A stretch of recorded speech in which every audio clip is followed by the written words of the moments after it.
Hi there, glad you can make it. In this video, I will be making the case that aligning yourself with a real estate agent you can trust is absolutely key as early as possible when you are considering engaging in your next real estate transaction, whether that be Chicago or this year or anywhere or anytime really. If this is your first time meeting me, my name is Jake Lyons. I am a real estate agent with Berkshire Hathaway here in the Chicago area. And if at this moment in time you are kind of saying, well, wait, hold on a second, that's a little convenient. You're a real estate agent telling me that I should hire a real estate agent. What's this trap that you're trying to set? No trap. I'm not necessarily trying to say that I am the best option for you. I don't, we can, I obviously would love to chat with you if you're in the market and see if we're a good fit. But I'm just making the case here that even in the year of our Lord 2021, when technology is so prevalent and it seems like you can do anything yourself, it still behooves you to have a professional, a talented, experienced professional in your side who actually knows what they're doing and knows how to navigate these tricky situations that do come up just all the time. So that's what I'm talking about in this one. And yeah, let's get to it. All right, here we are. And this is actually the second in a series that I'm doing on as you can see here, the 5 steps to buying a home in Chicago. The first video, this is the second of 5 videos. The first video was making the case that arranging your financing should actually be among the first things that you do. I guess steps 1 and 2 can kind of go either way, since a lot of times it is your real estate agent who's actually referring you to the best lender, because a good real estate agent should know good lenders. Before we move on, I always like to take a second and just marvel at the Chicago skyline. World class, undefeated. Millions of people in non-pandemic times come here every year just to look at our stuff for a couple days. It's incredible, and I don't blame them, because why wouldn't they? Look at this. Anyway, step 2 is finding an agent that you can trust, as we discussed.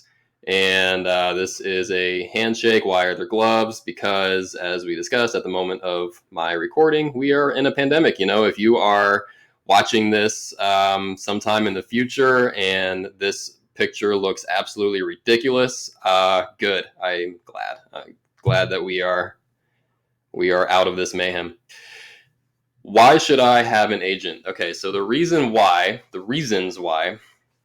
really come down to these 3 main things. A good real estate agent is absolutely going to save you time, will save you money, and will save you stress in the long run. All 3 of those things should be happening for a real estate agent to be considered good, in my book. How is an agent going to do that? All right, so I'm going to start in kind of in order of, how should I say this? Like the least to greatest benefit, I guess. So first off, you're probably wondering, as a buyer, you're not coming out of the pocket for paying your real estate agent. Real estate agents are paid by the seller. So the seller is actually paying the listing agent, and then the listing agent is splitting their commission with the buyer's agent, who brings them the buyer for the deal. The probably caveat in here is that one out of 1,000 times you might, if you are trying to buy like a for sale by owner, and the owner is just absolutely not trying to work with agents at all, just has some personal vendetta against real estate agents and just will refuse, even if there's no other listing agent involved in the deal, then maybe you might have to work something out between you and your agent to make sure that the agent is compensated fairly for the work that they're doing for you on that transaction. But as long as you're kind of sticking to the script and going off of things that are actually listed, which that's another thing. Speaking of the technology, you would think that with how easy it is just to post any ad for anything online, and the kind of Facebook Marketplace, Craigslist, all that stuff, Fizbo.com, all those things, you would think that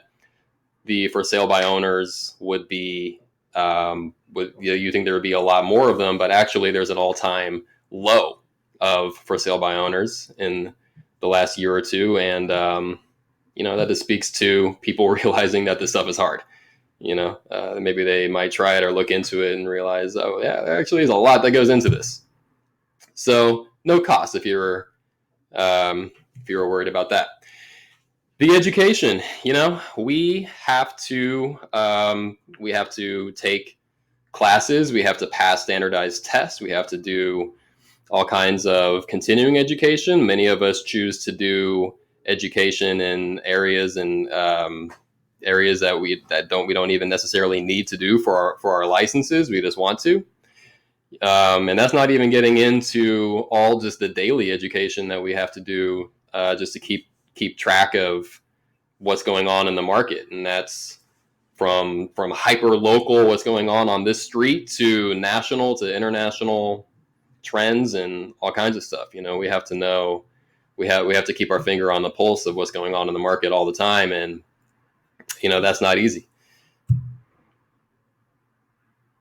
Referrals to the pros that you'll need, to the other professionals you'll need. So pull out your phone and look through your contacts. How many lenders do you have? How many real estate attorneys do you have? How many contractors do you have? How many inspectors do you have? How many handymen do you have? How many handy people, I guess, do you have? How many, I don't know. What's another one? How many, I don't know. Well, you get the idea. There's a lot of professionals that you're going to have to, insurance, how many home insurance people do you have that you actually talk to every day and know that you're going to be in good hands with? My guess is, unless you're also in this business, probably none, unless you just happen to know somebody in one of those fields. So that's a big deal, is just the referral and knowing that, at least the person you're talking to knows who these people are, and you can go from there and feel like you're in good hands. Access to more opportunities. So, and when I say opportunities with this one, I am talking of off-market opportunities specifically. We have access to, this is kind of what starts separating certain agents from different, or agents from other agents, I guess, is the access that they have to off-market properties and the relationships that they have, and knowing just kind of through the grapevine what's coming up that maybe not listed yet, and being able to get your foot in the door, literally in this case, on properties that the general public has no idea are even going to be an option yet. So there's a lot of times where you can get a property before it even has the opportunity to be seen by anybody else, just because your agent knows somebody who knows somebody, or something along those lines. So just by virtue of just being in the business, you are your agent is opening you up to more opportunities.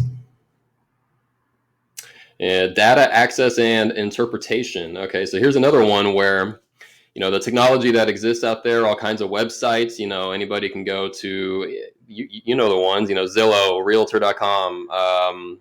There's all kinds of really good free data out there, honestly. You can look up market trends and do these things, but even still, the National Association of Realtors and all the local boards, they treat us well, and they give us access to tools that are really great, and just that the general public just really doesn't have access to. And we can get in there and really get into the minutia of the data, and manipulate different queries and see what the market trends are looking like that way.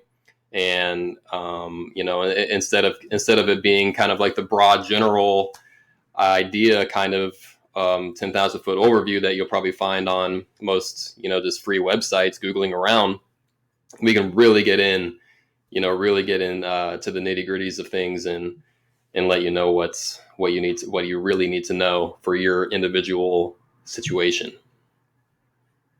And of course that is, another aspect where agents can differentiate themselves based on how they go about this step. Negotiation. So this is a huge one. I don't want to step too much on my next video, which, or I guess that's maybe 2 videos from now. I don't really remember. I think it's 2 videos from now on submitting an offer and negotiation.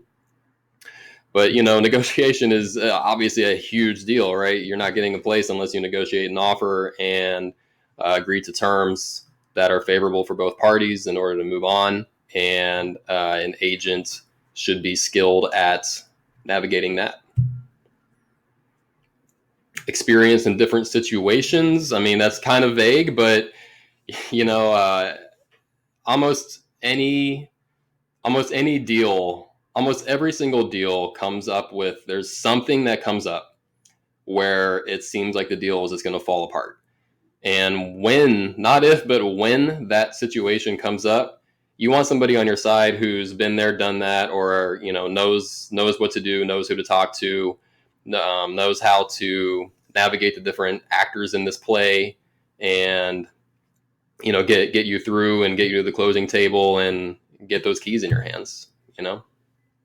So the last point down there, if you can see it when that thing goes away, is being a project manager. So what I mean by that is, a lot of agents out there, they consider their job pretty much done when the offer is accepted, and then you're handed off to the attorney and the inspector and the lender.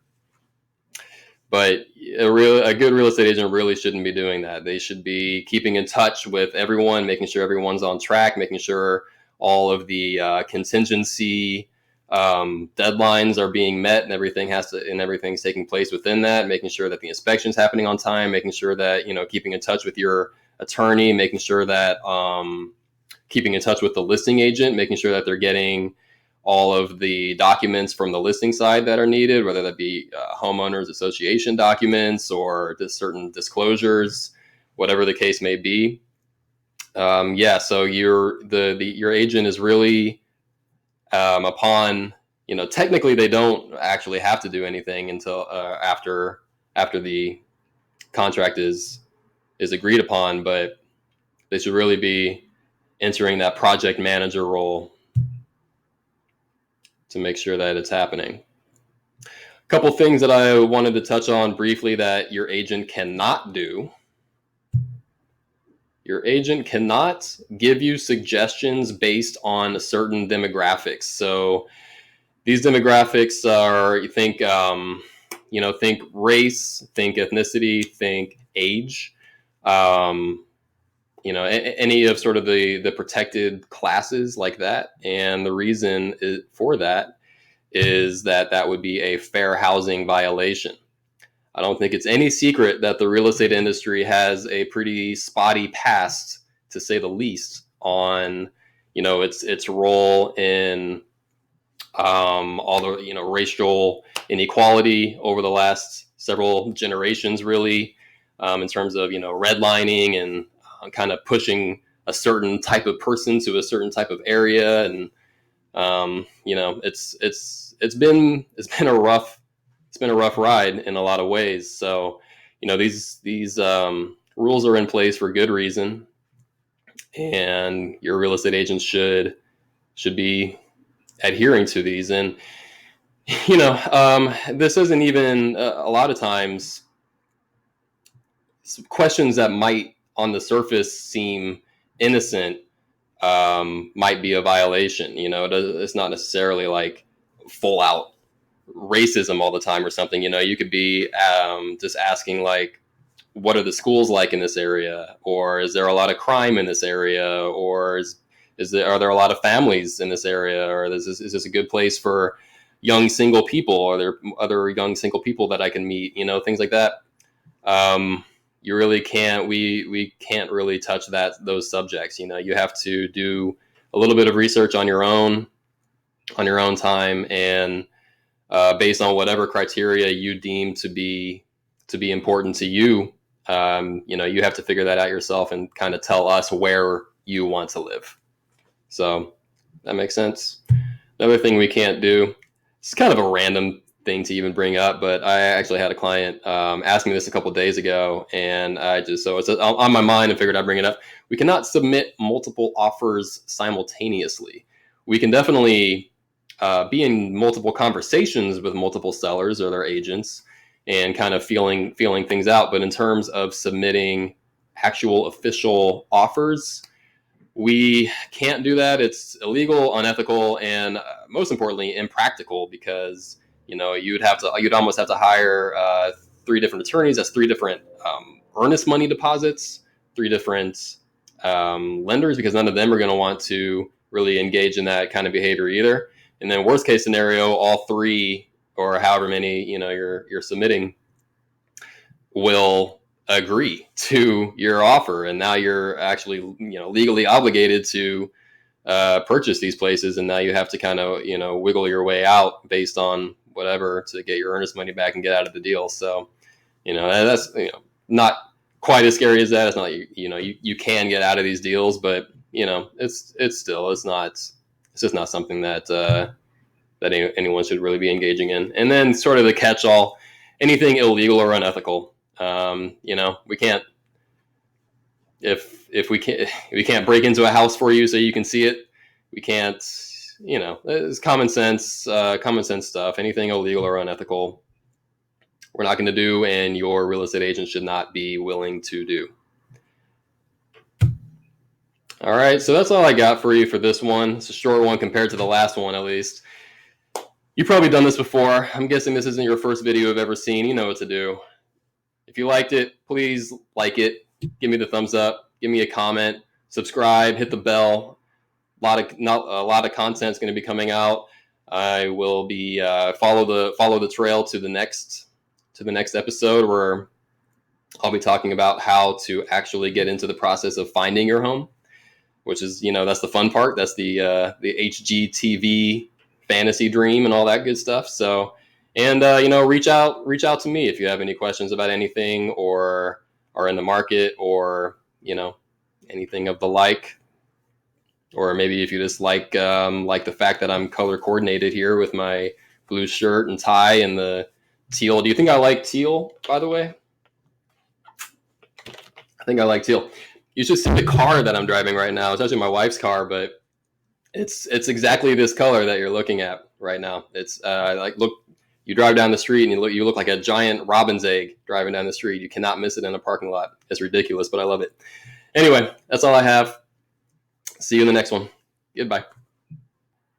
What if someone sees the car and they're like, "Oh my God, it's the guy from YouTube"? Yeah. It'd be so funny.